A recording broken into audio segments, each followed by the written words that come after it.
pas grand-chose à espérer si ce n'est une révolte, un peu de rébellion. Chose qui est arrivée en deuxième mi-temps, puisque je crois qu'on doit remporter la deuxième mi-temps, mais c'est tellement insignifiant que... Voilà. Alors on avait échangé pourtant, on a mis un 5 un peu différent. C'est un problème récurrent chez nous et je me sens malheureusement impuissant sur ces matchs où nous, les coachs, on le voit arriver. C'est du même tonneau que certains matchs en déplacement où on n'est pas là, on ne défend pas. Alors on se met à défendre quand on prend une grosse avoinée à la mi-temps par le coach qui malheureusement n'est là que pour aboyer et donner simplement des consignes de se bouger les fesses.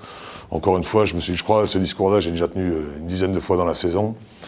On n'est pas là pour aboyer tout le temps, on est là pour donner des consignes techniques et en fin de compte, avec cette équipe, par moment, je ne fais qu'aboyer, quoi. C'est pénible, quoi. Alors, on a pris des options en deuxième mi-temps, de trapper tous les pick and roll volontairement pour essayer de les réveiller, chose qui a marché, parce qu'encore une fois, on gagne cette deuxième mi-temps, mais comment on peut gagner un match avec un début de match pareil, quoi. Le seul point positif ce soir, c'est la réaction qu'on a eue, parce qu'on aurait pu en prendre 40, on n'est pas allé à la pêche sur la Loire, mais on est revenu avec des musettes bien pleines et qui auraient pu être...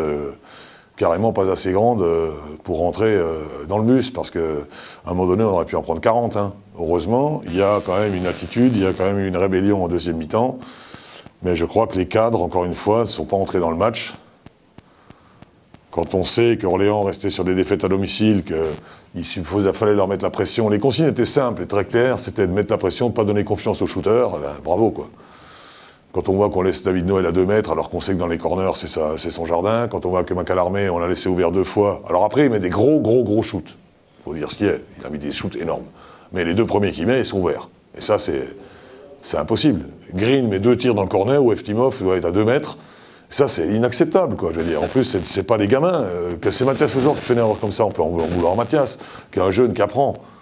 C'est catastrophique.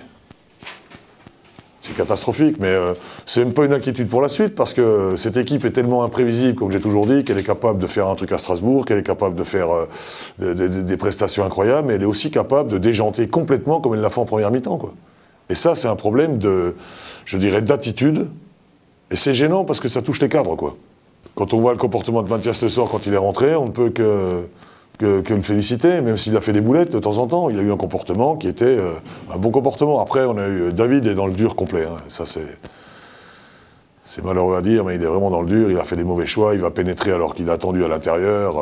Il a fait des mauvais choix. Il n'a pas confiance dans son shoot. Et il fait des mauvais choix. Tony a fait également quelques mauvais choix, mais il se rattrape parce qu'il a plus de vécu et plus de, je dirais, de contrôle sur la balle. Après, le reste... La première mi-temps, c'était... Vous savez, quand vous êtes coach et que vous voyez ça en première mi-temps, je vous garantis que c'est dur. Hein. C'est dur et c'est long, surtout. On a l'impression que ça avance pas, quoi. Hein. Par contre, on voit qu'une chose, on a l'impression que l'horloge, c'est le panier d'affichage au niveau des points, quoi. Donc, maintenant, encore une fois, réaction il y a eu.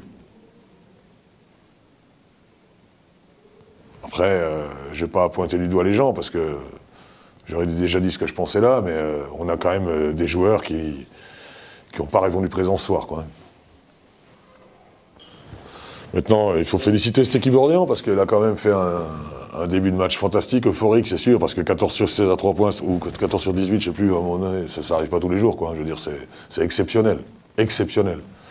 Mais il faut dire aussi que on les a peut-être un peu aidés. Les shoots, il faut les mettre quand même, hein.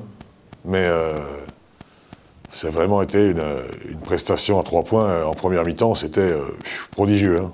Prodigieux. Prodigieux.